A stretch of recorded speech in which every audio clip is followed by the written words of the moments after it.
Hoje uma pessoa vai comprar o apartamento mais barato da cidade, onde que ele está? Será que ele está em Belo Horizonte mesmo? Ou ele já está sendo convidado a ir para outros lugares bem distantes da região metropolitana? Se ele toma essa decisão, mais uma vez a gente satura o sistema viário, ou seja, a pessoa tem que se deslocar horas para chegar em Belo Horizonte, onde estão os trabalhos. Por isso é tão importante discutir novamente o plano diretor e, principalmente, buscar uma centralização maior da cidade. Ou seja, a gente precisa de pegar onde já existe uma infraestrutura toda instalada e potencializar que as pessoas morem.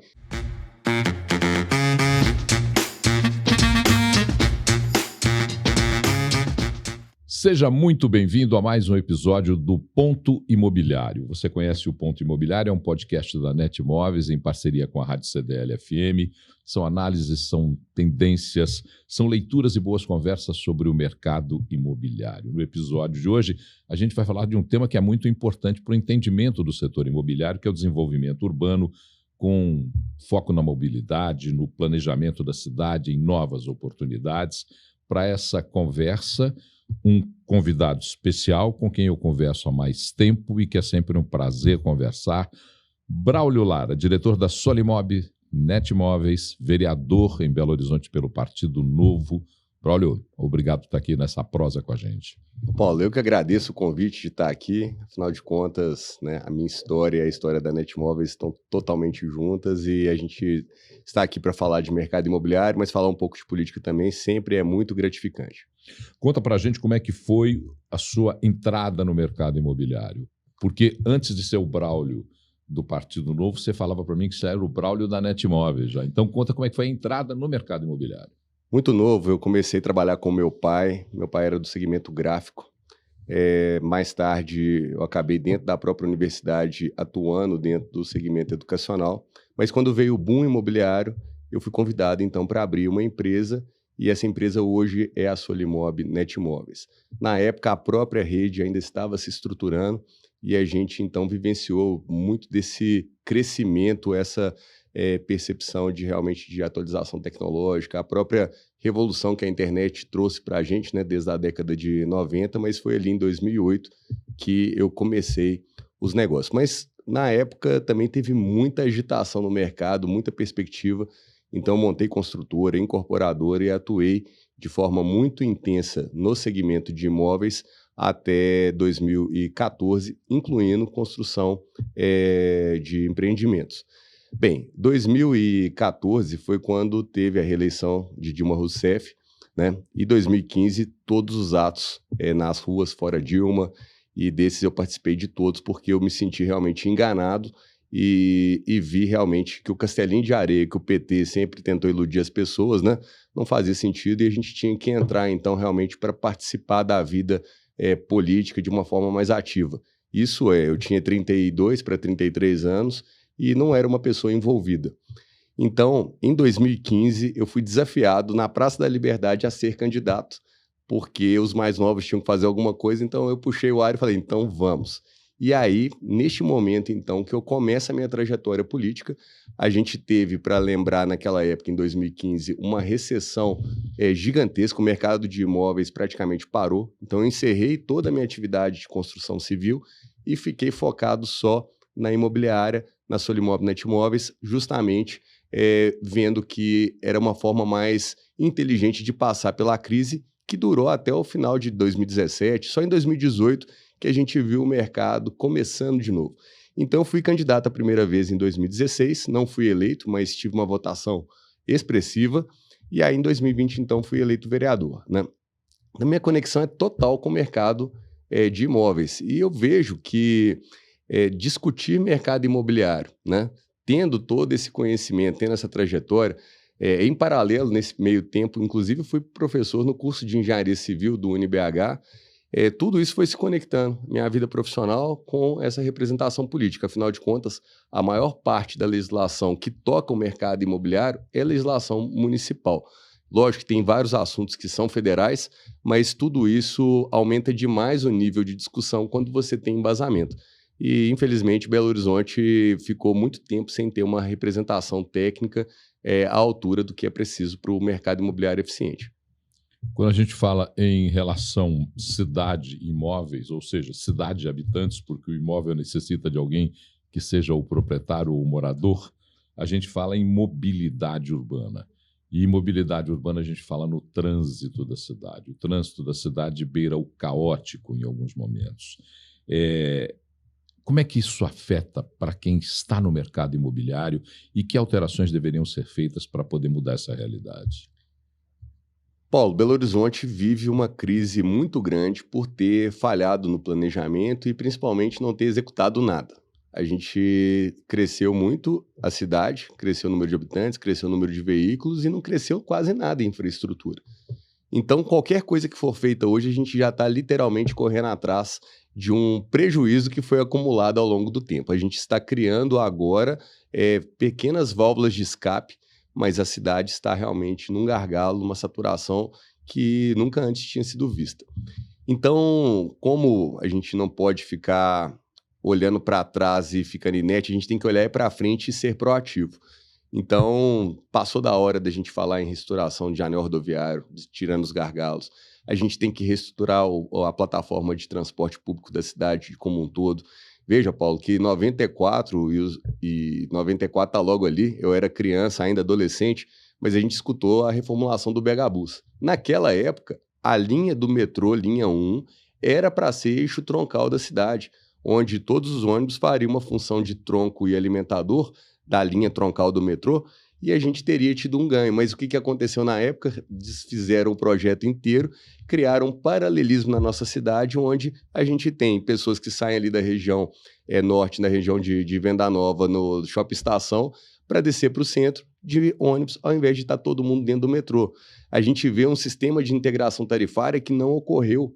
Hoje você tem uma dificuldade grande das pessoas integrarem as passagens do sistema de ônibus, sistema de metrô. Quando a gente fala da perspectiva metropolitana, então pior ainda, né? Porque aí o sujeito que está vindo de Betim, por exemplo, não tem a passagem integrada com o sistema de Contagem, com o sistema de Belo Horizonte. Então a gente foi acumulando muitos erros e agora tem que ter ação realmente para corrigir. E por isso nós estamos muito atentos a dois fatos que vão impactar muito nessa questão. 2027, novo plano diretor de Belo Horizonte, que é o prazo que a gente tem aí para mudar realmente as perspectivas da legislação que não deram certo, e a restauração do transporte público a partir da concessão de ônibus, que também vai ser feita em 2028. Então, são dois assuntos que Belo Horizonte não pode deixar passar desapercebido. Não pode acontecer um Ctrl-C, Ctrl-V na minuta da licitação e repetir um erro por mais 20 anos. A gente precisa de dar muita atenção a isso para realmente gerar uma nova perspectiva de solução para esse problema tão complicado na cidade que é a mobilidade urbana. Você falou do plano diretor, o plano diretor que recebeu críticas e que foi aprovado meio que em toque de caixa. 2019. Em 2019, a toque de caixa, sem consultas amplas à população e aos atores da cidade, os desenvolvedores da cidade. Como é que está esse plano diretor hoje e o que ele precisa ser mudado, tendo em vista a realidade do mercado imobiliário? Olha como é que é engraçado, né? Como é que a gente vai conectando os assuntos. A gente teve uma recessão muito forte entre 2015 até 2017. E aí, quando a gente começa a voltar para uma recuperação econômica, Belo Horizonte começa a avançar, dois fatos. O plano diretor aprovado em 2019 para entrar em vigor em 2020 e 2020 começa a pandemia. A gente travou a nossa cidade. Hoje, quem mais se beneficia do plano diretor de Belo Horizonte são os municípios vizinhos ao colar metropolitano e que dirá, inclusive, outras cidades do país. Tantas construtoras belo-horizontinas com seus escritórios aqui fazendo obra em outros lugares. Por quê? Belo Horizonte ficou muito restritiva. E essa restrição começa a gerar um efeito que é o efeito da oferta e da procura, que quando você não tem um mercado de incorporação produzindo novas unidades, a tendência natural é que o preço da unidade habitacional aumente em todos os segmentos, desde dos padrões mais altos, mas também na questão da habitação popular.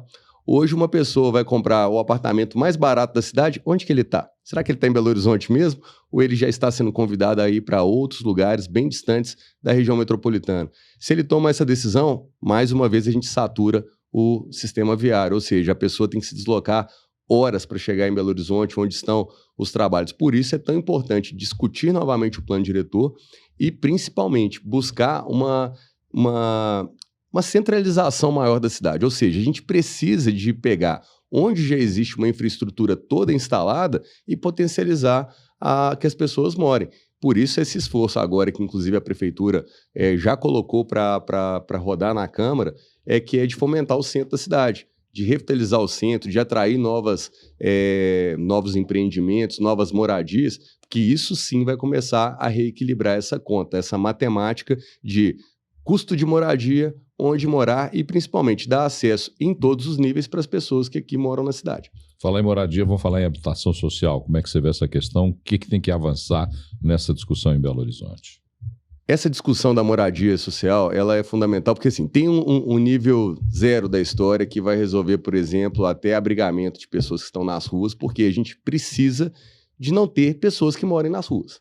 Belo Horizonte não tem como ficar convivendo com tanta gente largada por aí, ocupando de forma desordenada os espaços que são públicos. Ou seja, é um total descompasso da ocupação urbana e também da dignidade humana dessas pessoas. Então, esse tipo de primeiro nível, que inclusive tem metodologias como moradia primeiro, etc., mas é preciso de se construir moradias nesse nível para atender as políticas sociais. Mas logo depois disso, a gente também tem o perfil da pessoa que está ali próximo dos 3 salários mínimos de renda familiar. Ela precisa de ter imóvel também para comprar.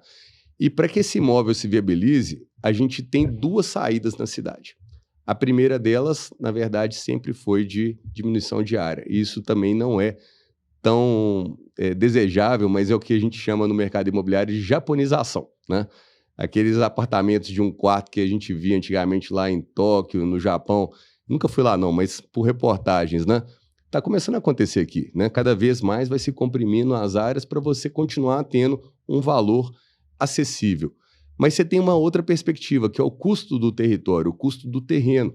Então não adianta a cidade continuar cobrando impostos tão caros em determinados segmentos de território que inviabiliza qualquer tipo de empreendimento que queira entregar para essa população uma moradia digna, né? Uma configuração de imóvel que seja acessível.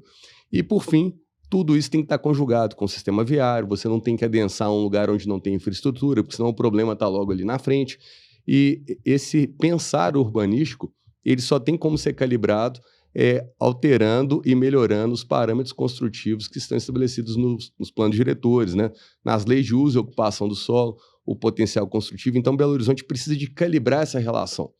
Você precisa de conseguir colocar mesclado nos bairros a moradia de baixa renda com a moradia de mais alta renda para fazer com que as pessoas vivam mais perto da estrutura já existente da cidade.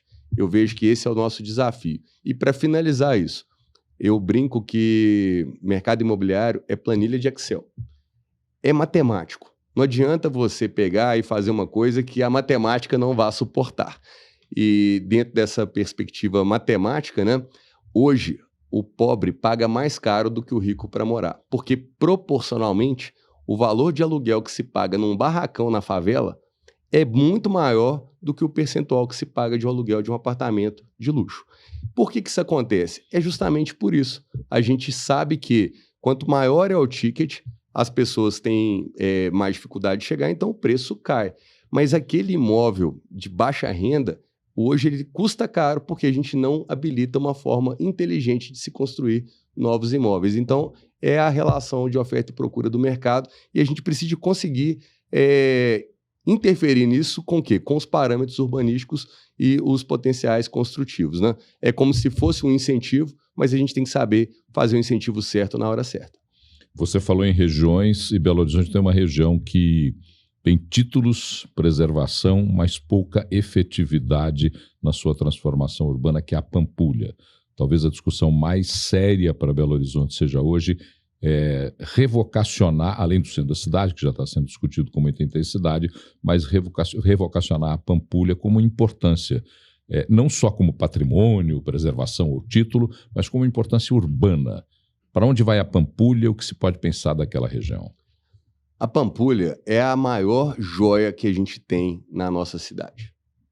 é um local que conjuga, né, a história, conjuga de sim o patrimônio preservado, mas conjuga também um problema de fato urbano da ocupação dessa área como um todo.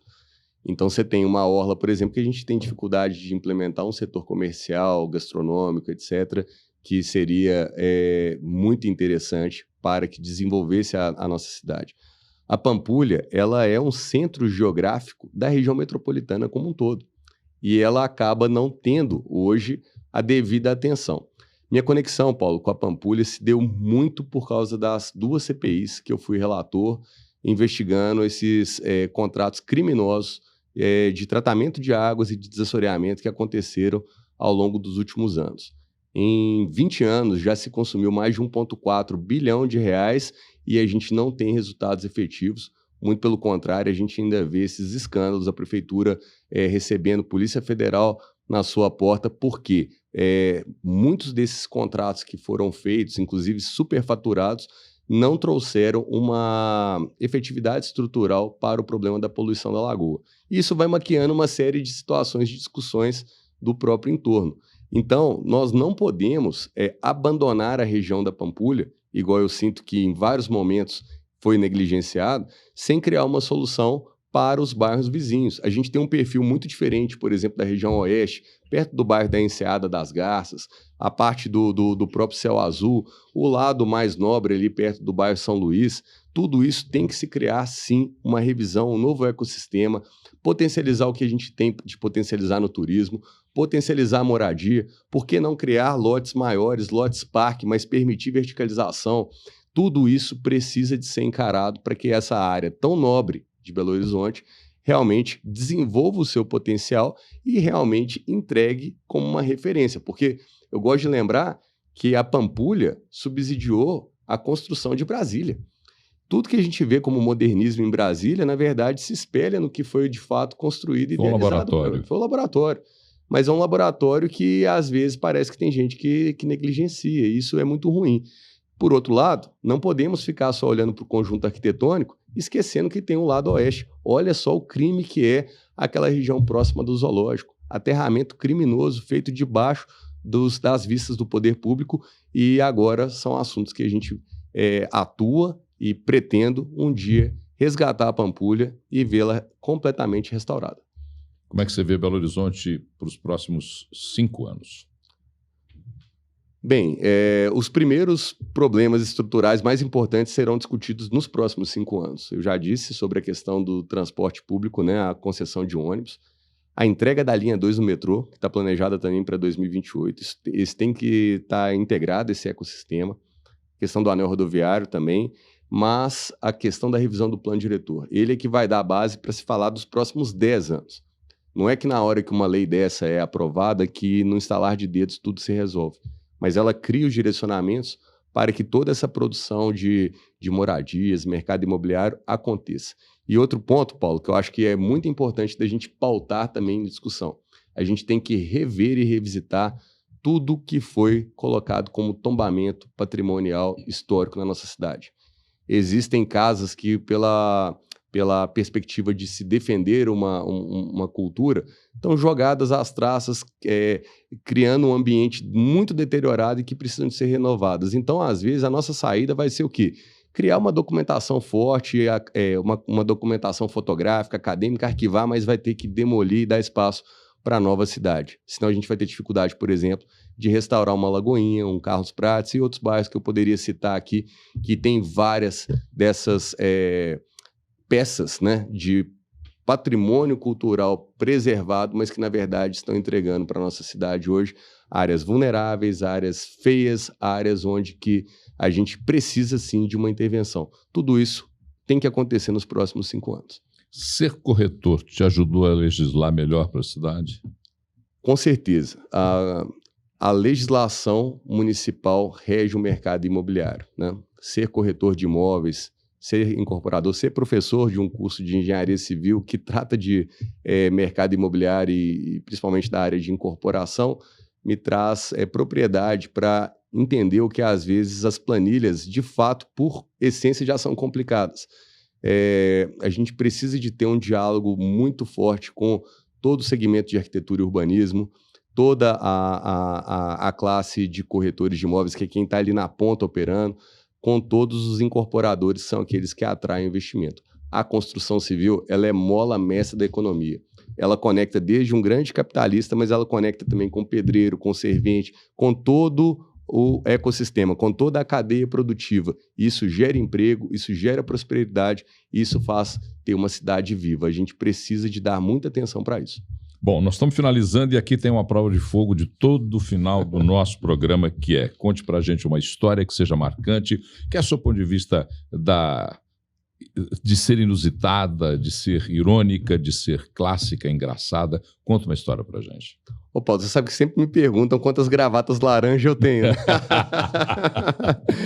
E muita gente fala assim, é por causa do Partido Novo. Não, a verdade é que as gravatas laranjas surgiram por causa da Netmóveis. Antigamente a gente vendia apartamento, era com anúncio no jornal impresso, né? E eu fazia propagandas institucionais, não sei se vocês lembram do Ricardo Eletro, que ele botava a cara mesmo na propaganda de televisão. Eu falei, vou fazer um negócio tipo esse cara. Coloquei minha foto e a marca da empresa e fui fazendo publicidade institucional. Quando eu decidi ser candidato, qual que era a imagem que as pessoas já estavam vendo nessas publicidades imobiliárias? Então, uma vez que a foto que eu bati era de gravata laranja para combinar com a logomarca, né? Eu peguei e comecei só a usar a gravata laranja. Mas a parte engraçada dessa história foi o seguinte: como que eu arrumei esse tanto de gravata, né? Tinha um gravateiro, sacoleiro mesmo. Ele saía com as gravatas na rua, ia batendo de porta em porta e bateu lá na empresa, né? Chegou lá os corretores, não, oferece pro Braulio lá. E ele chegou lá em cima na minha sala e falou, vim vender gravata. Eu falei, não, que ótimo. Você tem gravata laranja? Ele falou, tem. Quantas você precisa, né? Eu falei, todas que você tiver eu te compro. E ele revirou a sacola dele, revirou e não tinha nenhuma, né? Ele falou, não, pode deixar que eu vou te arrumar a gravata laranja. Aí ele falou, mas me fala qual que é a quantidade que você quer. Eu falei, cara, eu te falei que eu vou te comprar todas. Ele falou, mas fala um número. Eu falei, 100. Ele trouxe essa aí. Não, passou 3 meses, ele arrumou 20 gravatas. E aí eu comprei as 20 gravatas dele. Eu tinha uma perspectiva de marketing para as 20 gravatas, mas a primeira que eu estava usando, pingou uma gota de café nela. Eu falei, opa, para eu fazer essa estratégia, eu tenho que ficar com a gravata na minha mão. E então eu usava às vezes para bater foto com todo mundo apoiando e tal, mas me devolve aqui. E fui usando, vai acabando e tal. E um belo dia entrou uma ficha de cadastro para um novo inquilino de um imóvel que a gente administra no Barro Preto, lá na Galeria Chaves. Na hora que o pessoal olhou, Braulio, esse cara que tá entrando lá é um cara que vende gravata. Mas não é possível. Fui lá. Era o cara que fornecia pro gravateiro. Então eu cheguei no fornecedor, hoje não tem mais problema. Tem tantas gravatas quantas for necessárias. Lá tem de todas as cores, mas a laranja ele sabe que essa daí é a minha praia. Então ficou isso na história e hoje se eu não andar de gravata laranja, o povo nem sabe quem sou eu.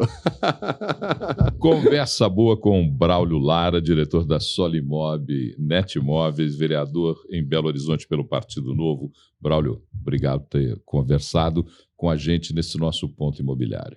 Paulo, muita satisfação. Você que é uma referência e sabe disso. Você fala na rádio lá, às vezes eu te mando um WhatsApp também. Então, muito legal de você estar participando desse quadro junto com o mercado imobiliário, porque afinal de contas a gente tem uma cidade, um estado, um país aí para transformar e a gente está aqui para trabalhar. Então, muito obrigado pelo espaço. E se você gostou dessa nossa prosa, desse nosso episódio, desse conteúdo, é só seguir a Netmóveis e a CDL-FM. A Netmóveis tem uma página no YouTube. Entra agora lá na página da Netmóveis e inscreva-se no canal. Dê o seu clique, inscreva-se no canal para você acompanhar esse e todos os episódios que estão lá. E o nosso convite é para que a gente se encontre no próximo episódio. Até lá.